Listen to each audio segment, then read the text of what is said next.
Hola a todos, empezamos nuestro tercer y último encuentro, clase, sobre el sacramento de la reconciliación. Empezamos un poquito, volvemos atrás.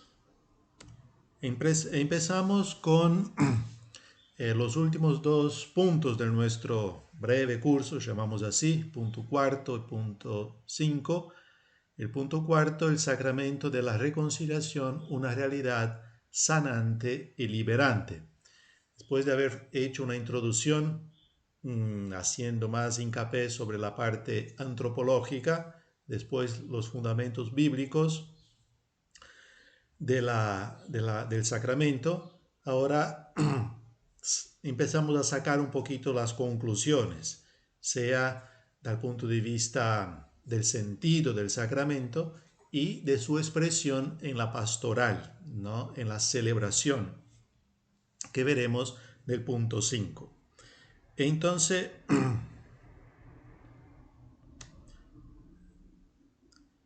eh, empezamos con esta cita del catecismo que dice: el Señor Jesucristo, médico, usa esta palabra, de nuestras almas y de nuestros cuerpos, que perdonó los pecados al paralítico y le devolvió la salud del cuerpo, quiso que su iglesia continuase con la fuerza del Espíritu Santo su obra de curación y de salvación, incluso en sus propios miembros. Esta es la finalidad de los sacramentos de curación, del sacramento de la penitencia y de la unción de los enfermos.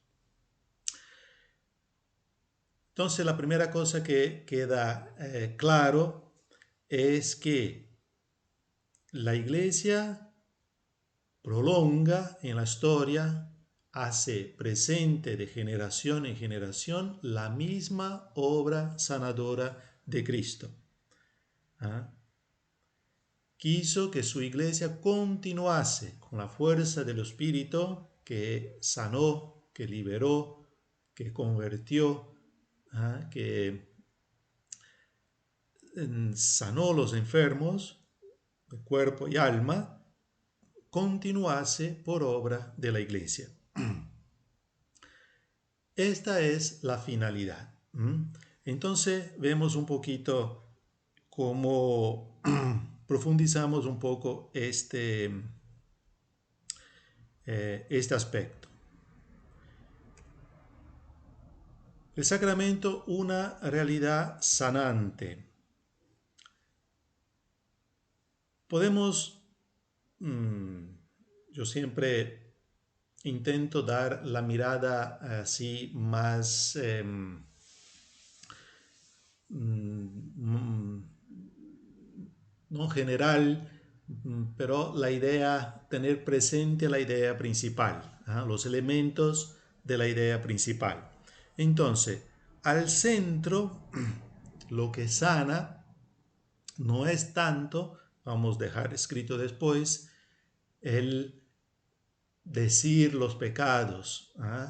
Muchas veces acercamos ese sacramento teniendo, tal vez por el temor, tal vez por la vergüenza, pero teniendo presente como si fuera la realidad central del sacramento el decir los pecados, sino que eso es el punto de partida, es como mostrar, ¿no?, la herida al médico para que el médico sane, pero el fin de todo es la sanación, que no viene con el mostrar la herida. Ese es el punto de partida. Entonces, la reconciliación es una reconciliación total del hombre. Después veremos un poquito cómo más en detalle. Entonces, con Dios, con el prójimo, consigo mismo y con la iglesia. El centro del sacramento no es el pecado, pues este es solo el punto de partida y la reconciliación con el perdón es el punto de llegada. Entonces, el pecado que esclaviza, que aísla, que oprime en todas mis relaciones, ¿no? En mi relación espiritual con Dios, en mi relación con el prójimo, principalmente cuando son pecados que tienen una consecuencia directa con el prójimo, aleja, ¿no? Eh, corta la comunión consigo mismo porque la persona no está, pierde la paz, muchas veces pierde sentido, está en la oscuridad. Y con la iglesia, este es un punto que vamos a hacer un poco resaltar bastante porque teniendo en cuenta la situación en que muchos miembros de la iglesia no tienen una relación constante con la iglesia, no con la iglesia institución, no se siente parte de ella, ¿no? No se siente miembro vivo de la iglesia, muchas veces piensa que su pecado o su reconciliación no tiene nada que ver con la iglesia. ¿Ah? Y es fundamental este punto. ¿Ah? Imagínense una iglesia donde la mayoría de sus miembros pudieran ser santos, santos. ¿Ah? ¿Qué fuerza, qué testimonio, qué luz daría el mundo? Como también cuánto descrédito, ¿no? Cuánto es un contratestimonio cuando están los pecados al interno de la iglesia, divisiones, pecados graves, bueno, desacredita, ¿no? Podemos decir así, esa iglesia como cuerpo de Cristo, como presencia de Cristo salvadora de generación en generación. Entonces, esta reconciliación con la iglesia, pero en ese sentido existencial, espiritual, no en el sentido así técnico, frío, jurídico con la iglesia.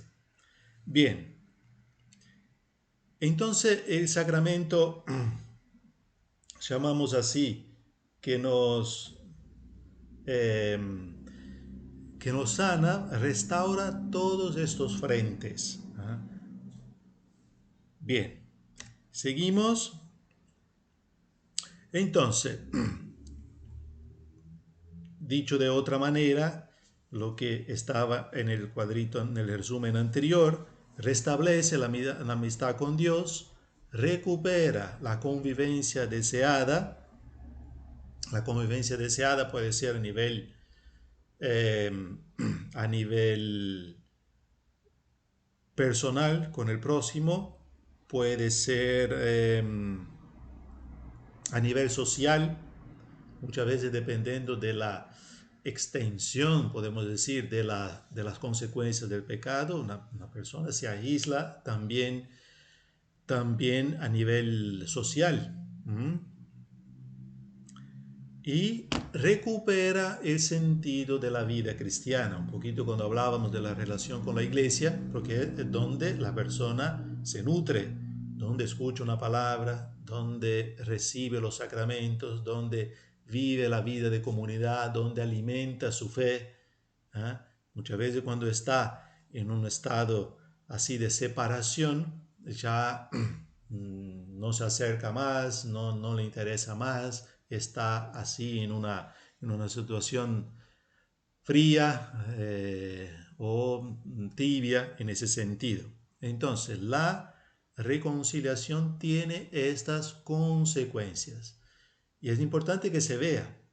Entonces, ¿cómo cualquier pecado, aunque sea lo más íntimo, de alguna manera se va a manifestar en nuestras expresiones exteriores, aunque sea solo la forma de la mirada, como estoy con cara triste, con cara, ¿no? Y uno pregunta, ¿qué te pasa? ¿Te pasa algo?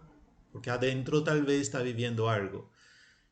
La misma cosa aparece de la reconciliación. Cuando la persona está en gracia, cuando está reconciliada, cuando tiene esta amistad con Dios, esa comunión con el otro y encuentra sentido, profundidad, alimento en su vida cristiana, en su relación con Dios, en una vida sacramental, en una vida de oración, también se ve desde afuera. Es un testimonio más allá que, que decirlo con palabras, lo dice con cómo habla, cómo actúa, cómo decide. Entonces, ese es el testimonio más creíble, llamamos así, porque viene de la vida, es existencial. Entonces, el sacramento de la penitencia posee un hondo enraizamiento antropológico, es decir, hacia el ser mismo de la persona, existencial, su manera de ser, y social, es decir, nuestras relaciones. Entonces, resalto otra vez, siempre lo que vivimos en lo más íntimo de nuestro corazón, de alguna manera lo expresamos en nuestras actitudes, en nuestras acciones, en nuestras decisiones, en nuestro discernimiento. ¿Ah? Por eso es tan importante esa vida reconciliada, ¿no? Llamamos así. Eso, como ahora bajamos un poquito en lo más concreto, ¿no? Era un poquito para introducir. ¿Cómo se da ese paso del pecado a la reconciliación? Antes hacía un poquito la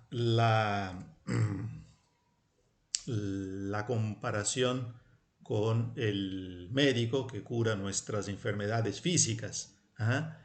Y tiene que ser algo visible, visible. Entonces ahora por eso puse el subtítulo ahí, el signo sacramental. Hay una forma exterior de manifestar, de vivir esta curación, una forma de, de, de manifestar la necesidad de la curación y recibirla, aunque se recibe interiormente, pero eso se da en una realidad visible. Y eso se llama el signo sacramental. Entonces, todo sacramento, habíamos dicho al comienzo, está hecho de palabras y acciones en las cuales Dios obra, en las cuales el Espíritu Santo actúa. Entonces, el signo del sacramental del sacramento de la confesión está hecho por dos momentos, llamamos así. Uno se llama los actos del penitente, que son la contrición, o podemos decir el arrepentimiento. La otra, la confesión, el decir, el manifestar los pecados. Y la satisfacción o lo que llamamos la penitencia. Que ahora después vamos a ver cada uno un poquito el significado. Entonces eso es la parte del penitente. La otra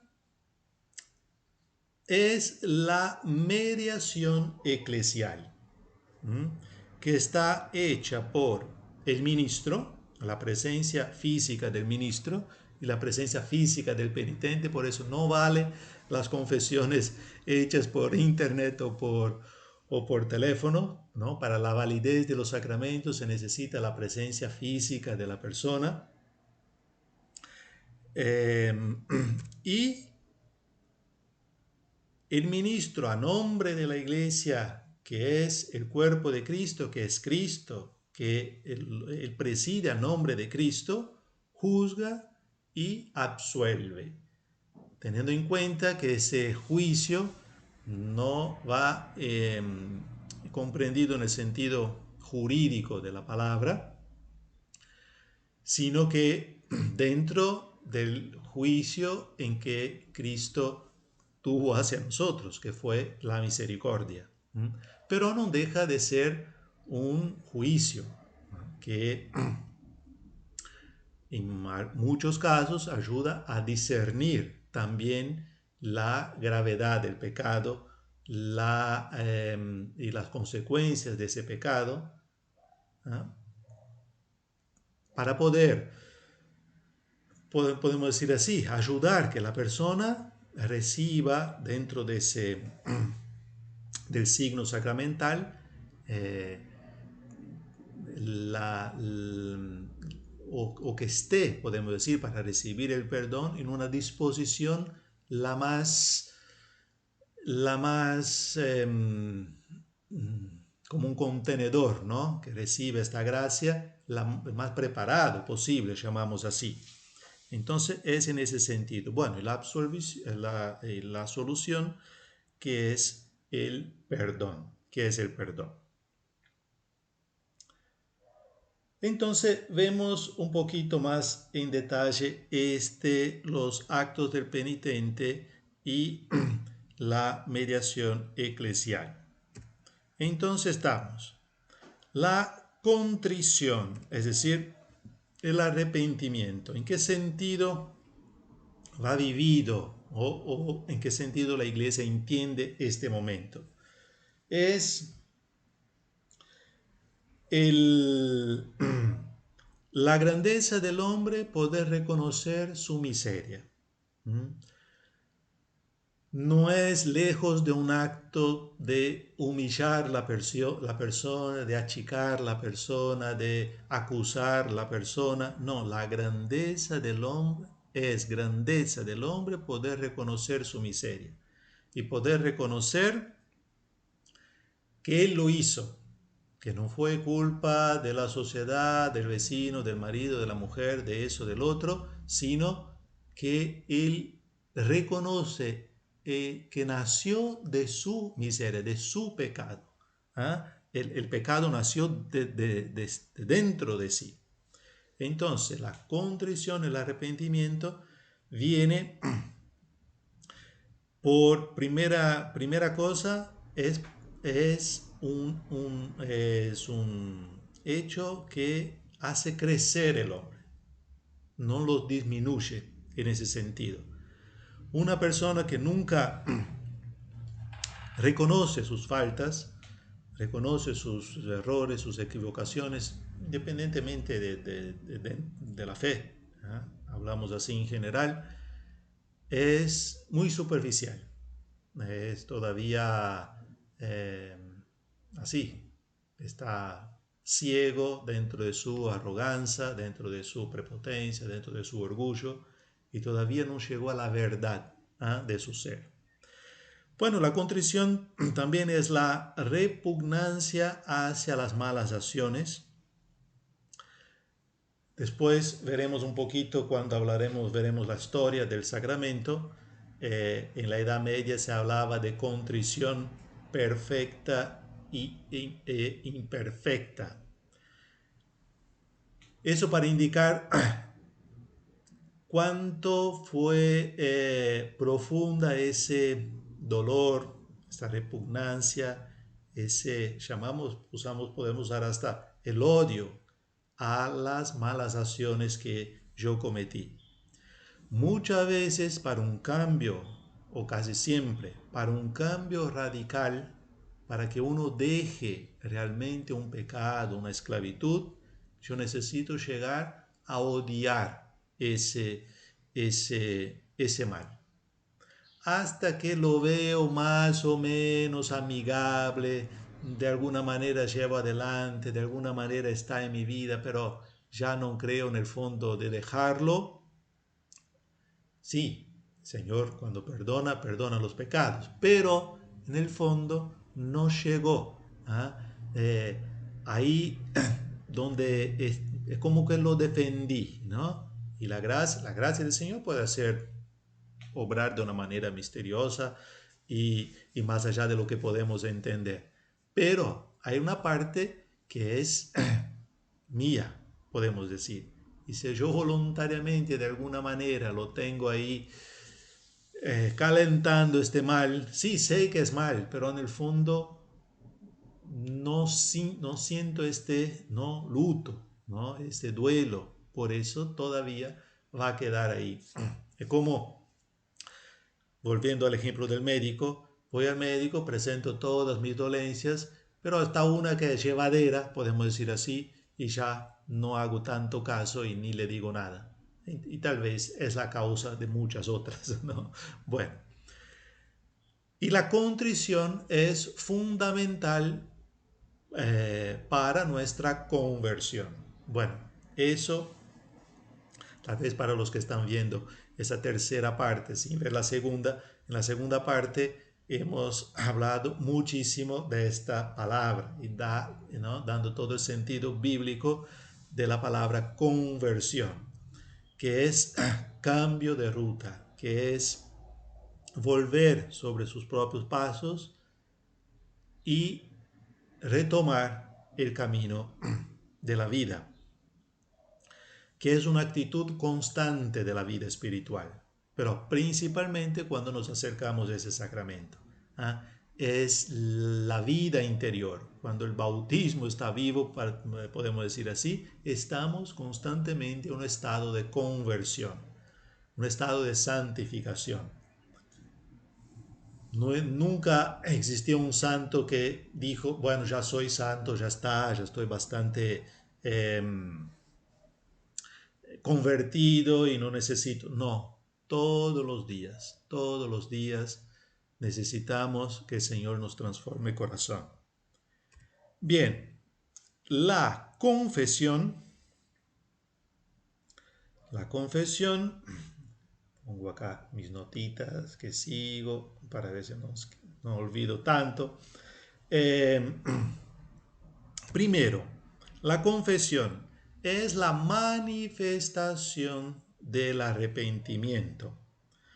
Y no puse acá un tercer puntito que tendría que ser también bastante importante, la confesión, toda reconciliación humana, estamos dentro del signo sacramental, es algo, es un encuentro interpersonal. Entonces, en este punto podemos aclarar ya una duda o una pregunta que siempre hacen. ¿Por qué yo tengo que confesar a un sacerdote que es pecador como yo y no puedo confesar directamente a Dios y recibir su perdón directamente a Dios? Bueno, entonces aprovechamos este punto para, no sé si tendremos la ocasión después, ya que estamos hablando del signo sacramental, para aclarar eso. Claro que yo puedo confesar a Dios mis pecados.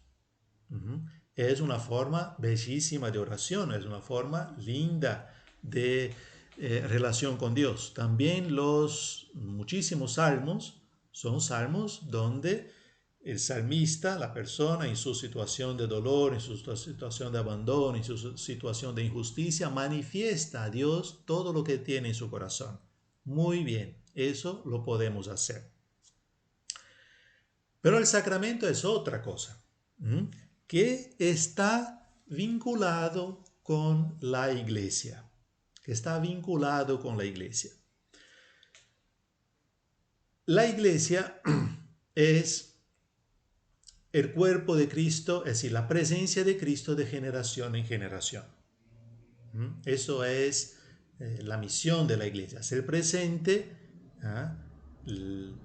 la obra, la presencia, la vida de Dios de generación en esta generación. Cuando yo peco, yo estoy de alguna manera dejando de impidiendo en mi persona, porque la iglesia que somos nosotros, y esta presencia de Cristo, ¿cómo se manifiesta el mundo? Se manifiesta a través de cada uno. Cada uno está en su trabajo, en su familia, en sus relaciones. Ahí, como cristiano, tendría que ser otro Cristo que vive ahí.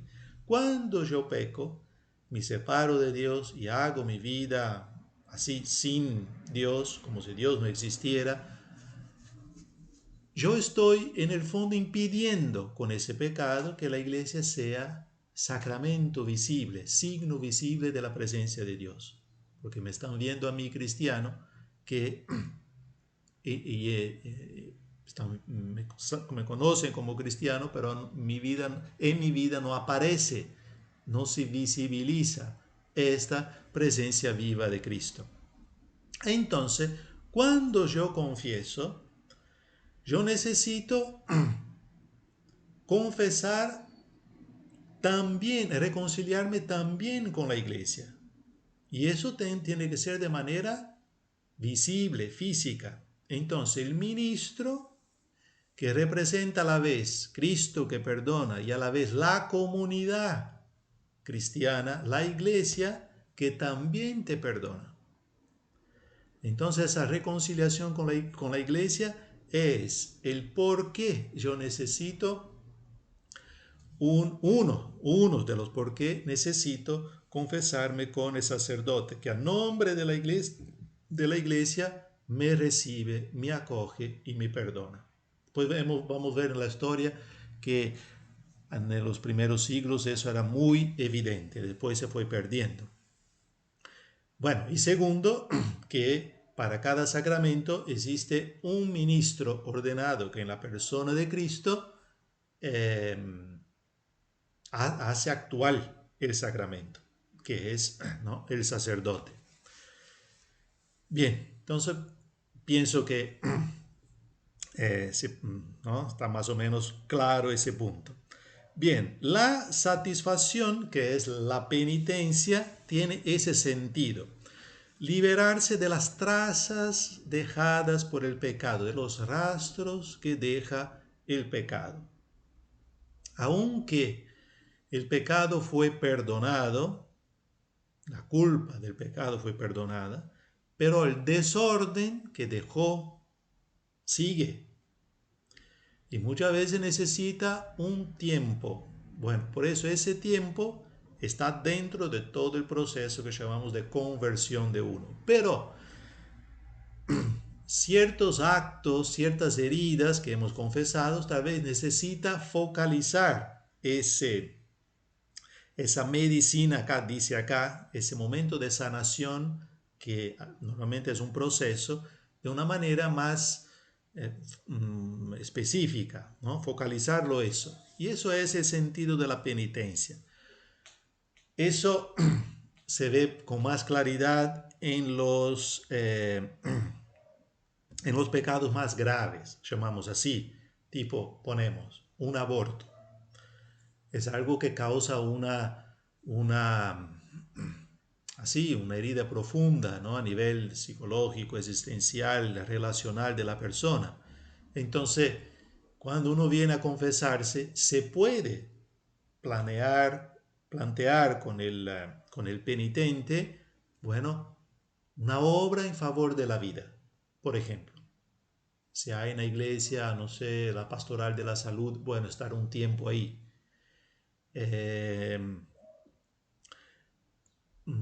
Algo a favor de la vida, ¿eh? En ese sentido puede ser, hay muchas realidades en la iglesia y de muchísimos lados en que se puede insertar la persona, bueno, en ese camino que es una ayuda más para que ese desorden causado por el pecado se vaya sanando.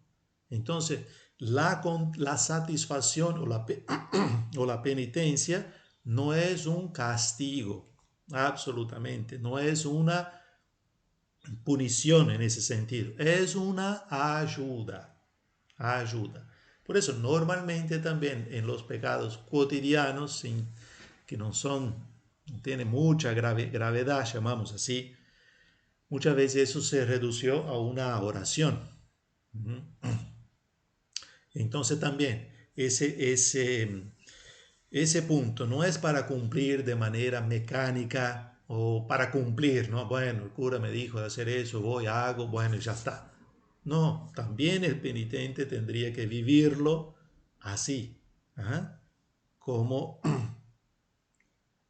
un tiempo en que, como la convalescencia, ¿no? Yo hago una cirugía y después, bueno, aunque me dieron de alta, pero siento todavía los dolores, siento los fastidios, tengo que cuidarme un poco, no hacer esfuerzo, bueno, y hay todo hacer una dieta, llamamos así. Bien, ¿y eso para qué? No es solo una cosa molesta de hacer, es a veces, pero para, ¿no? Ir como una medicina, para ir sanando. Bien, después, acá solo para dejar en la misma diapositiva todo el resumen, el ministro, entonces la parte, la mediación eclesial, ¿no? Sería acá. Es el icono de Cristo arrodillado ante a los pies del penitente. Eso también es una cosa que tenemos que estar siempre en conversión. También la iglesia está hecha de pecadores todos y cada tiempo el Espíritu la va guiando, mostrando, convirtiéndola, transformándola cada vez más a imagen de su Señor. Entonces, muchas veces se vio en el ministro algo, ¿no? Ese que está ahí impecable, este juez, este que hasta me miraba así como, ¿no? Un tono acusatorio, como dentro como aquel que quiere el garante de algo jurídico. No, ícono de Cristo arrodillado ante los pies del penitente. Me gustó mucho esta, esta expresión. Y es Cristo que está ahí, que te buscó antes que llegara al sacramento de la confesión, que te acoge con misericordia, que te escucha sin condenarte y que te perdona porque dio la vida. Bueno, es Cristo que cura, que pasa curando con su amor misericordioso, ¿no? Tenemos en cuenta, por ejemplo, la parábola del buen samaritano y del prefacio de la misa, cuando habla que el Señor derrama el vino, que es su sangre, que nos en nuestras heridas y nos sana el aceite de los sacramentos, se está reconciliando con la iglesia, en la persona del ministro también. Entonces lo que decíamos sobre la confesión, reconciliación con la iglesia, el signo visible de esta reconciliación con la iglesia que yo dañé con mis pecados es el ministro, es Cristo, ¿no? Estoy reconciliando con el cuerpo de Cristo. Bien, de todo eso, el centro, entonces, para terminar esta parte, el centro del sacramento de la confesión, ustedes me escucharon hablar mucho de eso, pero por última vez, es la conversión. Entonces, de todos esos signos sacramentales, la contrición, la expiación, la confesión y la absolución, el alma, lo que da sentido, profundidad, gusto, llamamos así, a este sacramento, es la conversión. Se nos está esta sed de volver a Dios por la conciencia del mal que me alejó del otro, que esa sed de ser transformado, de ser curado, el sacramento se vacía.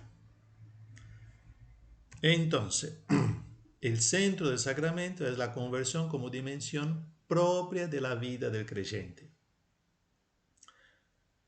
Esa vida cristiana, que es una vida hecha con sus alegrías y dolores, con sus combates y también con sus caídas, bueno, y donde la gracia nos acompaña, donde el Espíritu entra en relación con nosotros, bueno, en el momento de la caída es el momento de esta experiencia, donde Dios actúa renovando, reconciliando, ¿no? Sanando.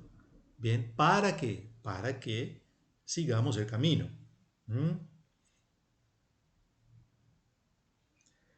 Bien, entonces esta era un poquito esta cuarta parte sobre una realidad sanante y liberante del sacramento. Bien, hicimos 35 minutos, estamos bien, eso que vamos a llegar bien en una hora. Seguimos, entonces el quinto punto, hacemos ahora un enfoque pastoral del sacramento. Entonces, pastoral es la manera con la cual la iglesia, en ese caso, vivió los sacramentos, cómo celebró, cómo lo entendió.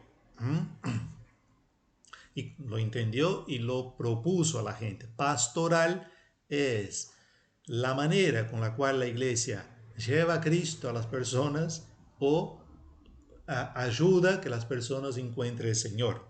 ¿Ah? Entonces, vemos un poco la historia de este sacramento y la vamos a ver en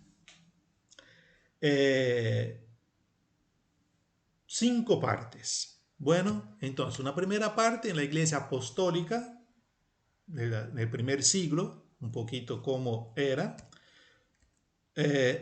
Después del segundo al sexto siglo, llamado la penitencia canónica, veremos por qué se llama así. Después del siglo,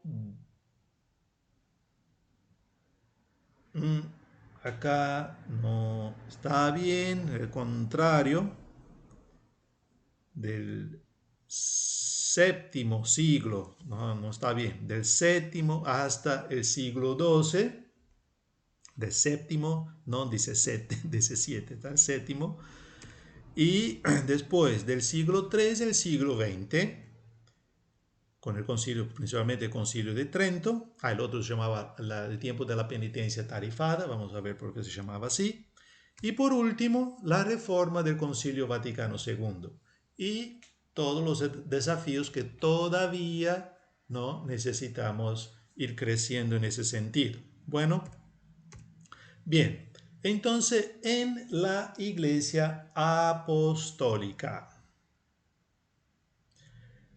como siempre, no tenemos tiempo de leer los textos, sería muy lindo, ¿no? Dejo todas las citas para que después si alguien pausa el video, puede buscar los textos y completa muchísimo la mirada, la exposición si uno tiene presente los textos bíblicos. Vamos a dar las ideas principales del sacramento en la iglesia apostólica, es decir, mientras vivían los apóstoles. Entonces, primero que existe pecados y pecadores en la iglesia. Bueno, no tendría que ser una cosa dada por sentado, pero es importante subrayar, ¿no? San Pablo, sea en la carta a los Corintios, también en Efesios, hace listados, ¿no?, de actitudes que separan, que pone la persona en discomunión con Dios, en discomunión con la iglesia. Vemos las características. Sobre estos pecados, la iglesia y los jefes de la iglesia, los ancianos, los presbíteros o obispos, depende, en aquel tiempo todavía no había una jerarquía así tan definida, ¿no? Los presbíteros, que eran los ancianos, realmente con la iglesia, cuando la iglesia empieza a expandir y con la formación de pequeñas comunidades, se dejaba como responsables de esas comunidades los presbíteros, los ancianos, ¿ah? Que después fueron, con el crecimiento pasó a los obispos, diáconos, bueno, ya hay toda una evolución. Bien, estas personas también tenían la misión, llamamos así, de velar por la salud espiritual de la comunidad cristiana. Entonces, cuando había pecados bastante graves que irían la comunidad cristiana, bueno, los jefes eran llamados a dar un juicio sobre eso, ¿no? A discernir qué hacer, cómo hacer. Algunas veces se podría llevar a la separación de la persona de la comunidad. Pues vamos a ver acá que esta separación era siempre en vista de una conversión del pecador. Nunca dejaba de ser un hermano. Por ejemplo, acá en 1 Corintios un caso de incesto, ¿no? Que uno fue con la madre, tuvo relaciones con la madre, causó un escándalo, entonces esta persona era separada de la comunidad por un tiempo, donde toda la comunidad oraba por este hermano y acompañaba, podemos decir así, pero por el desorden que había causado dentro de la comunidad no podía estar. Entonces era un aislamiento, pero sanador en vista de la sanación. Hay también este evangelio, ¿no? De la corrección, llamado, conocido como el evangelio de la corrección fraterna, ¿no? Si tu hermano peca contra ti, va y corrígelo vos y él solo. Si te escucha, habrás ganado tu hermano. Si no te escucha, llama a otras dos personas. Si no te escucha, decirlo a la comunidad. Y si no escucha tampoco la comunidad, considéralo un publicano y un pagano. Y los publicanos y los paganos eran el objeto más precioso a los ojos de Dios, ¿no? Eran aquellos que más necesitaban ser cuidados, acompañados y sanados, en ese sentido. Bien, entonces, y último, si al juicio, bueno, y a ese momento de separación, llamamos, y en algunos casos graves, sigue la conversión, el arrepentimiento, el pecador es readmitido en la comunidad. Entonces, en el tiempo apostólico, por supuesto, no estaba estructurado todavía los sacramentos, pero en una forma ritual, pero se encuentran los elementos esenciales para la formación y el ejercicio de un sacramento, que más adelante encontramos en la historia y teología de la Iglesia. La confesión explícita de los pecados, la imposición de las manos y todo hecho a nombre de Cristo. Bien, seguimos con los primeros siglos, los siglos de 2 a 4, la penitencia canónica. Bien, hay muchos detalles sobre ese periodo. Ponemos solo las cosas más importantes para que así tengamos, fijamos un poco las ideas.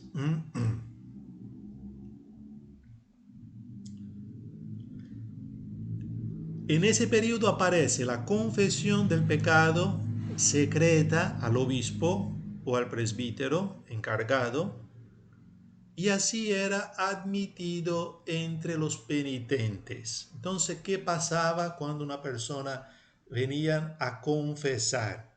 Normalmente acá también se trataba de pecados graves o manifestamente públicos. Podía ser ocultos también, pero algo grave.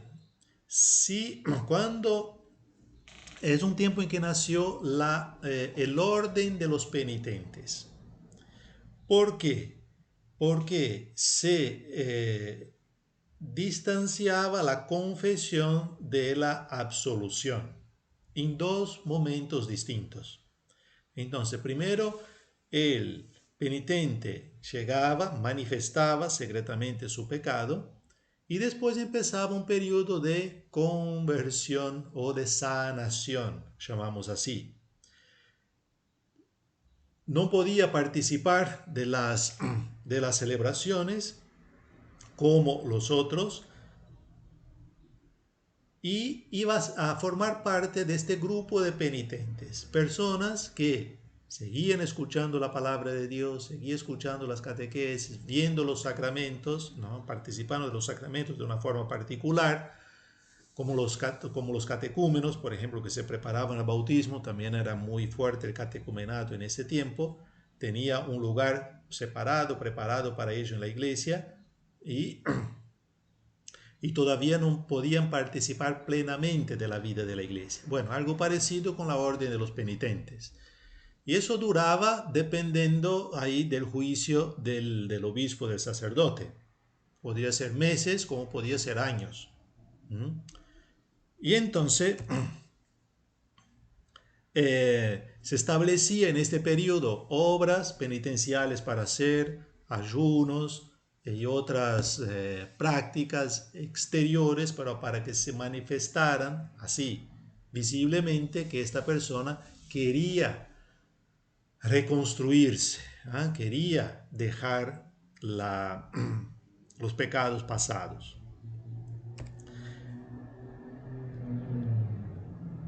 Después del tiempo cumplido, que sea un año después de la cuaresma o después de ese tiempo de penitencia, mediante la imposición de las manos del obispo y de todo el clero se daba la remisión de los pecados y la readmisión, la admisión otra vez en la comunidad cristiana. Después, bueno, esa penitencia y ese tiempo se hacía solamente para culpas graves, públicas y ocultas. Y, y fundamentalmente era eso. Pero ¿qué pasó? Con el tiempo, eh, como era muy serio el camino, como era muy serio, pastoralmente la persona postergaba esta confesión si posible, al último tiempo de su vida, cuando bueno, podía ser. ¿Eh? Y hasta los, eh, los, los padres de la iglesia habían aconsejado eso, ¿no? Solo se podía hacer una vez en la vida, porque se consideraba esta confesión como un segundo bautismo solamente. Por culpas graves, por ejemplo, era la apostasía. Fue un periodo en que hubo muchas persecuciones a los cristianos y muchos apostataban, es decir, renegaban la fe y públicamente decía que no creía en Cristo. Bueno, pasaba el momento de la persecución, querían volver a la iglesia. Bueno, ahí sí eran admitidos. Pero si después apostataban otra vez, ya no había más. Eran pecados así. Otro pecado, por ejemplo, era muy fuerte el adulterio, ¿no? Un escándalo público de adulterio, la misma cosa. ¿Ah? La idolatría. Bueno, esos pecados así. Entonces se retrasaba el más posible, ¿no? A juicio del obispo. Entonces eso hizo que muchos eh, no vivieran ese sacramento a causa de ese tipo de rigor, llamamos así. ¿Ah? Sacramento era otro bautismo, una otra posibilidad dada, pero una sola, más. La penitencia tarifada, entonces del siglo VII al siglo XII, por obra de los monjes que vinieron de Irlanda y Inglaterra, se establecen, tenemos hoy esos documentos, esos libros de pecado, que eran listas de pecados y que llevaban anexada la pena correspondiente que había que imponer a los penitentes por cada pecado cometido. Entonces, pasamos acá en una pastoral, llamamos así, una manera de vivir el sacramento de la reconciliación muy jurídica, en que la persona podía volver más veces. Bueno, vamos a ver despacito. A los penitentes se les daba la penitencia cada vez que se confesaban. Entonces, termina ese tiempo de antes. Claro que todos esos cambios Ahora ponemos las características de cada momento histórico, pero eso se fue dando despacito. Claro que muchos obispos después con el tiempo no estaban de acuerdo que se confesara solo una vez en la vida. Empezó de alguna parte, ¿no?, reiterando, haciendo más veces las confesiones y después fue así hasta que se fue transformando, ¿no?, porque hablamos de siglos. Bien, entonces acá en este momento ya es claro que a los penitentes se les da la penitencia cada vez que se confiesan. Entonces no más al final, no es que se confiesa, haga todo el tiempo de conversión y después, que sería la penitencia en sí antes, y después la absolución. No, acá se da la penitencia después de la confesión.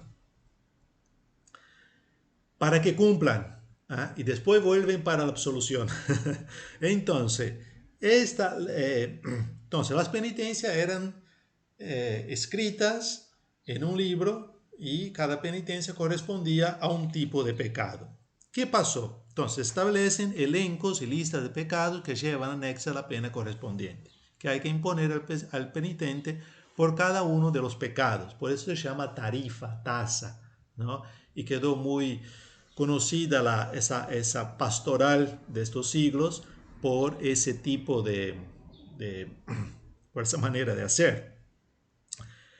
Después, ¿qué pasó?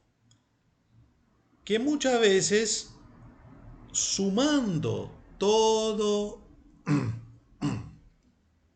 toda la penitencia que estaba escrita en este libro, ¿ah?, sumando todo, porque a veces uno confesaba muchos pecados, entonces sumando todas las penitencias de acuerdo que merecía, de acuerdo con cada pecado confesado, sumaba muchísimo.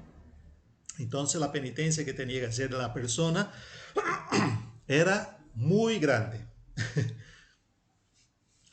Y entonces se inventaron las conmutaciones o rescates de la penitencia. Hoy nos hace un poco reír eso, pero realmente se vivía así, que podía hacerse de varios modos. Entonces las conmutaciones o rescates. ¿Ves? Está el cuadrito. Entonces, la penitencia conmutada podía ser rescatada con dinero, por otra más breve pero más severa, con la celebración de las misas, dándole importe, bueno, correspondiente, hasta por medio de otra persona. ¿Ah? Alguien pedía a otra persona que haga la penitencia en su lugar. Entonces, esa era las conmutaciones que también nació en ese periodo. Era un poco hecha la ley, hecha la trampa, ¿no? Siempre se encontraba la manera un poco de aligerir, no sé si dice así, ¿no?, ablandar un poco la penitencia, que tenía siempre esa idea de sanar, ¿no?, de reparar, de restablecer el daño hecho. Pero hecho de este modo tan impersonal, tan jurídica, bueno, se volvió algo impuesto del externo que muchas veces no tenía su incidencia realmente en un cambio de vida. Bueno, con el Concilio de Trento, del siglo XII hasta la época post-tridentina, el Concilio de Trento marcó una época que duró hasta el Concilio Vaticano II, fundamentalmente. Mucho de lo que estableció el Concilio de Trento se conservó, podemos decir así. En bien, ¿eh? Y muchas cosas hay que tener en cuenta necesita de cambiar. Entonces, el Concilio de Trento fue un concilio que dio una estructura que fijó, podemos decir así, este sacramento. Entonces, primero, ahora cambió toda la parte de la penitencia, que era muy fuerte antes, todo estaba centrado los siglos antes en la penitencia. Entonces el concilio Dice, la confesión por la vergüenza de decir los pecados se convierte en signo de expiación. Entonces muchas veces el mismo hecho de confesar, de desnudarse, de manifestar el pecado, ya es de alguna manera una penitencia. Ya está en este proceso de cambio. Entonces, fundamentalmente, los actos del penitente se concentran en la confesión. Siempre después de un periodo en que se resaltó mucho una parte, para dar equilibrio se resalta otra. Lo que presenté antes de hacer la historia acá, bueno, es la mirada más equilibrada. Entonces, se concentra en la confesión de los pecados. El sacramento se compone de diferentes partes. Como hemos dicho, los actos del penitente, que son la contrición, perfecto e imperfecta, el arrepentimiento, perfecto e imperfecto, la confesión y la satisfacción o la penitencia o la expiación, que es la estructura que tenemos hoy. Y la otra constituida por las palabras del ministro, yo te absuelvo. Es, ¿no?, donde nació la estructura del sacramento actual. La confesión es la acusación íntegra de todos los pecados mortales y de las circunstancias que pueden cambiar la especie del pecado. También, hoy tal vez se perdió un poco, eso queda, ¿no?, hasta hoy, pero dada que tenemos una pastoral muy pobre de ese sacramento, tal vez no hacemos, así no hay mucha conciencia de las circunstancias. Porque, por ejemplo, un robo de un objeto, así en cualquier lugar, es un robo. Yo lo robo un cáliz de la iglesia, se roba dentro de la iglesia, cambia la especie, es un sacrilegio, es decir, es un robo pero agravado, ¿no?, como una ofensa al sentimiento religioso, en ese sentido. Bueno, entonces hay muchas circunstancias que el pecado hecho por el estado de vida de una persona, por el lugar donde hace, por el tiempo donde hace, por los medios empleados para hacer ese pecado, bueno, lo agrava muchísimo o eh, lo ablanda, llamamos así. Entonces las consecuencias las circunstancias son importantes también. Bien, seguimos. La absolución alcanza su efecto, remisión de los pecados, a modo de acto judicial, de modo que puede declarar extinguido el delito y dejar libre el reo absuelto. Acá también somos herederos de una mentalidad, llamamos así, bastante jurídica, porque eso dice, no puse en la primera, porque en la penitencia canónica la absolución era más bien una declaración de perdón que el obispo hacía. Dado que es Cristo el que perdonó los pecados, el obispo a nombre de la iglesia declaraba este perdón de Cristo. Acá más bien se compara, ¿no?, como un acto judicial, como el juez que dice, estás absuelto, no tenés culpa, y la persona sale libre. Bueno, de la misma manera. La satisfacción tiene que es la penitencia, tiene una doble finalidad. Entonces, rescatar todo o en parte la pena aún debida por el pecado, cuya culpa ha sido remitida con la absolución, y medio para ser, no hacer, para ser más cautos y vigilantes. Entonces, siempre sigue en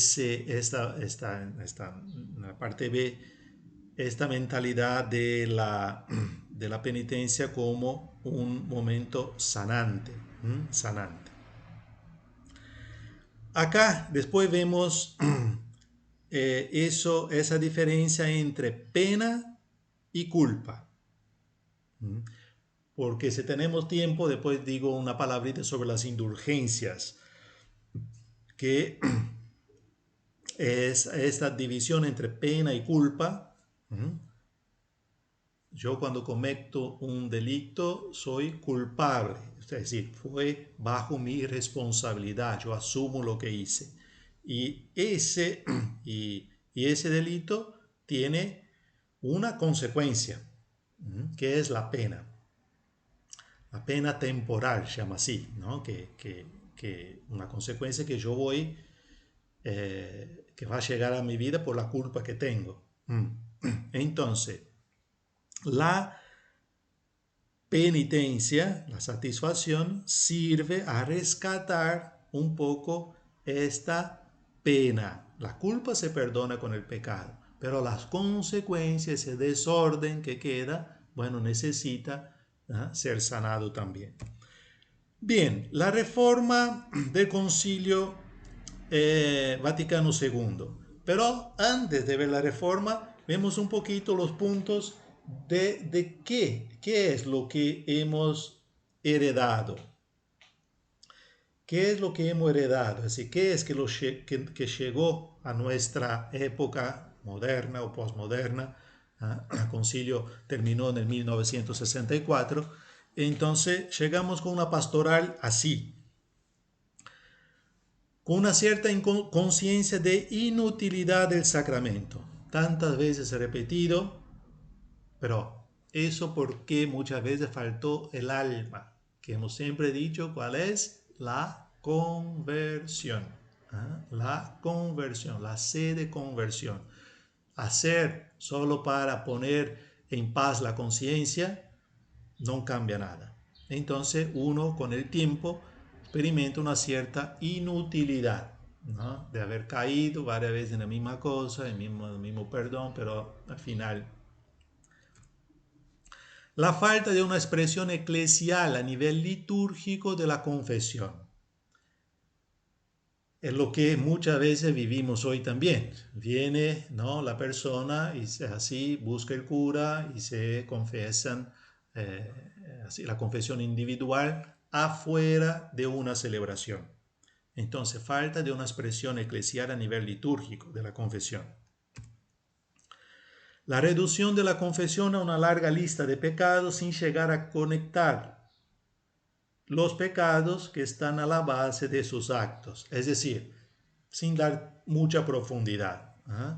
Muchas veces el listado de pecados no es tanto, yo no veo ahí atrás de eso esa ruptura de la amistad con Dios, esta ruptura de la amistad con la iglesia, con los demás. Ciertos pecados sí son más claros, pero muchas veces eh, hacemos este, ¿no?, listado de pecado y que no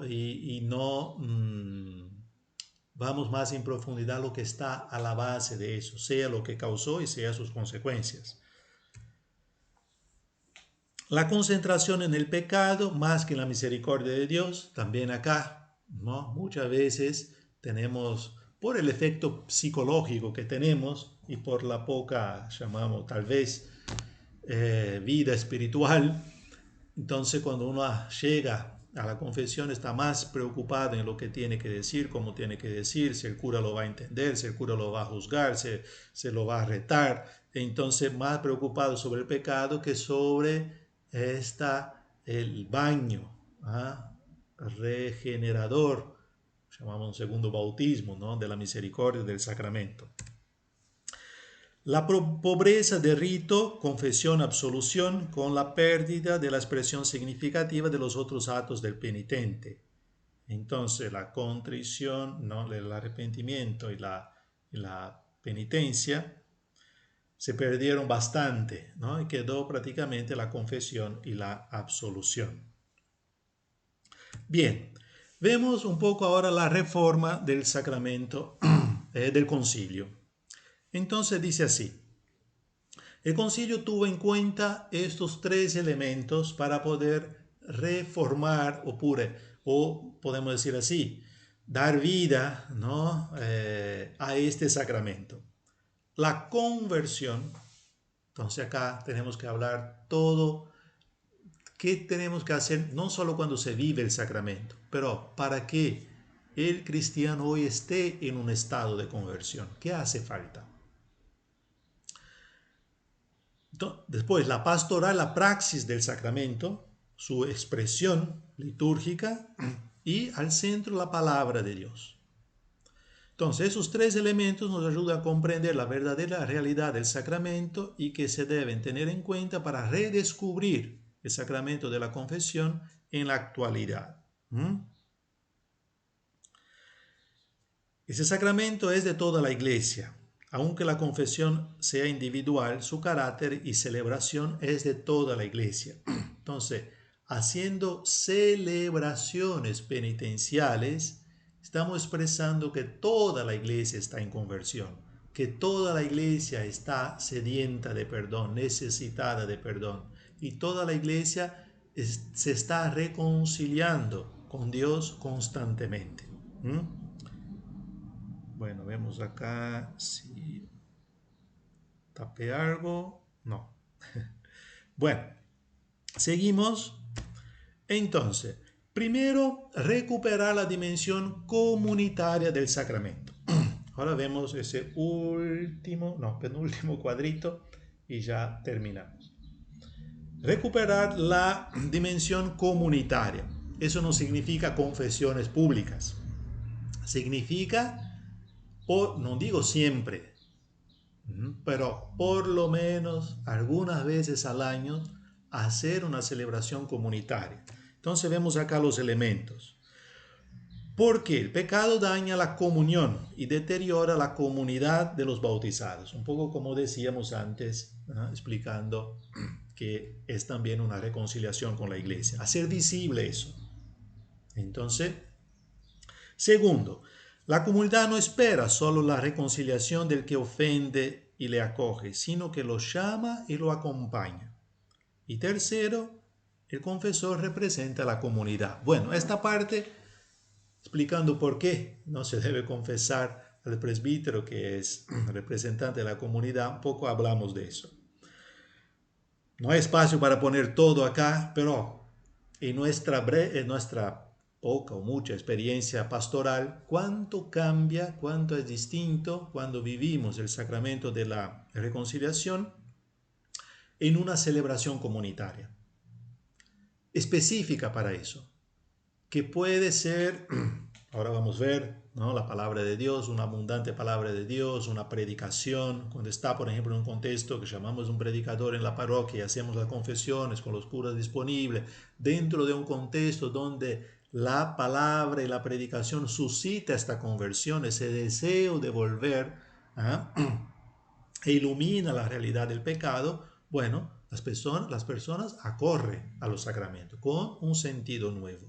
Entonces, esta dimensión comunitaria es algo que hizo hincapié el Vaticano II y está, ¿no?, en el ritual que se publicó, que está ahí en la bibliografía. Bueno, está muy clarito varios esquemas de celebraciones comunitarias con la confesión individual, por supuesto. La conversión, que es el alma, repetimos otra vez, es el centro del sacramento, la cual es suscitada por la presencia de Dios. Entonces, ¿cómo hacer? Hemos dicho, es la presencia de Dios que nos ubica, que ilumina la realidad, que nos hace ver todo lo que está distante, que no está en comunión con Dios, que todo lo que no pertenece a Dios, y a la vez está Él llamándonos. El signo litúrgico donde se visibiliza que toda la iglesia está en conversión es la celebración comunitaria de la reconciliación con la absolución individual. Bueno, completamos acá. La palabra de Dios, ¿qué mejor examen de conciencia que la palabra de Dios? Es Jesucristo, la palabra hecha carne, donde se descubre el pecado del hombre. Hemos dicho que la palabra pecado tiene relación directa con la realidad de Dios. Si no estamos a la presencia de Dios, yo puedo tener sentido de culpa, un sentido moral del pecado. Pero fundamentalmente el pecado se descubre cuando se hace presente el amor de Dios. Por eso, cuando los primeros apóstoles anunciaban Jesucristo, el amor de Cristo, ellos dicen que se sentían traspasar el corazón. ¿Y qué tenemos que hacer? conviértanse y háganse bautizar para el perdón de los pecados, ¿no? Para una vida nueva. Entonces, ojalá pudiéramos tener ese tiempo con la palabra de Dios para que Él, que es nuestro espejo, pueda hacernos ver lo que es, dónde está el verdadero mal. Después, la pastoral. No sé, acá se estoy tapando. Ah, no, está bien. No un hecho aislado, sino un encuentro con Cristo dentro del propio camino personal y comunitario. Eso porque el concilio resalta eso, porque vivimos el sacramento de la confesión de una manera muy individualista, como se dice, ¿no? Uno va, busca el cura, pero uno dice, menos mal que está eso todavía, porque en muchos lados ni busca más. ¿Ah? Pero otra cosa es poder vivirlo, sí personalmente, porque es siempre individual la confesión. En algunos casos, no tenemos el tiempo acá de hablar, existe la absolución colectiva, ¿no? En raras circunstancias. Pero normalmente, claro que es la confesión individual, pero dentro del camino espiritual de uno y comunitario. Y comunitario. Entonces, esos son los elementos que de alguna manera el concilio nos llama a vivirlo, a poner en práctica, llamamos así, inspirados guiados por el Espíritu, con la fantasía que da el Espíritu, para actuar. Existen en el ritual algunas indicaciones, pero después cada comunidad, cada momento, tener en cuenta esos elementos es muy importante. Última cosa, consideraciones finales. Entonces, donde tenemos un poquito que mirar, teniendo en cuenta lo que dijo el concilio, dar sentido, ¿no? Profundizar el significado del amor de Dios, la relación con Dios, y a la vez eso va a recuperar el sentido de pecado. Damos profundidad a la vida espiritual de la persona, automáticamente se va a dar profundidad a la realidad de pecado y reconciliación, no solo pecado. Poner contenido. ¿Cuál es el contenido? La alegría pascual de la conversión que ha suscitado santos y misioneros en todas las épocas. Entonces, el contenido es siempre pascual. ¿Qué es lo que uno experimenta en los sacramentos? No solo la vergüenza de confesar, esto es una parte, sino que experimenta que pasó del pecado al perdón, que pasó de la muerte a la vida, que pasó de las tinieblas a la luz. Eso tendría que ser la experiencia del perdón, la experiencia de encontrar a Cristo. En nuestro caso, en el sacramento de la confesión. Hay muchas otras formas. Entonces, eso ha suscitado santos y misioneros en toda la época. Que esta resurrección que uno experimenta, bueno, es llevada a todos. La riqueza transforma y eleva la actitud del penitente, ¿no? O del cristiano que se reconoce pecador. Entonces no es para abajar a la persona, humillarla, achicarla, todo lo contrario, para elevarla, enriquecerla. Eso ¿no? es la belleza del sacramento. Otra parte, claro, depende también no solo del penitente, hablamos. Hemos dicho que el sacramento está hecho esas dos partes, ¿no? Los actos del penitente y la mediación de la iglesia en la persona del ministro. Entonces, también hay el confesor, siempre llamado a una conversión. Es llamado a ser signo de buen pastor, padre lleno de misericordia, un maestro que enseña y un educador, ¿no? Repetimos un poquito lo que hemos puesto en alguna plantilla atrás. Cristo arrodillados, ¿no? Que lava los pies de sus discípulos. Otra cosa que cambia a veces y hay que tener presente el conocer el contexto. No siempre es posible, ¿no? Pero ojalá cuando vos conoces el contexto de la persona que está confesando. Muchos, a veces uno no sabe un poco cómo está viviendo en aquel momento, pero a veces se separó, no sé, se perdió el trabajo, le robaron, bueno, entonces eso, claro, en lo que, los pecados que hizo en ese tiempo, el contexto, ¿no? También el ambiente social, cultural, económico, bueno, de quien está, acude a confesionar. Hay zonas del país, de Argentina, en que hay pecados sociales más arraigados, ¿no? Y otras zonas donde eso no existe, existe otras cosas. Entonces también tener en cuenta el contexto personal, social, cultural, económico, es muy importante. Bueno, acá ya llegamos a 1 hora y 15. Bien, no, no vamos más adelante. Tal vez después hago un videíto cortito de 10 minutos sobre las indulgencias, que es una realidad también que se tiene muchas dudas, muchas preguntas sobre eso, y para no agrandar demasiado el video.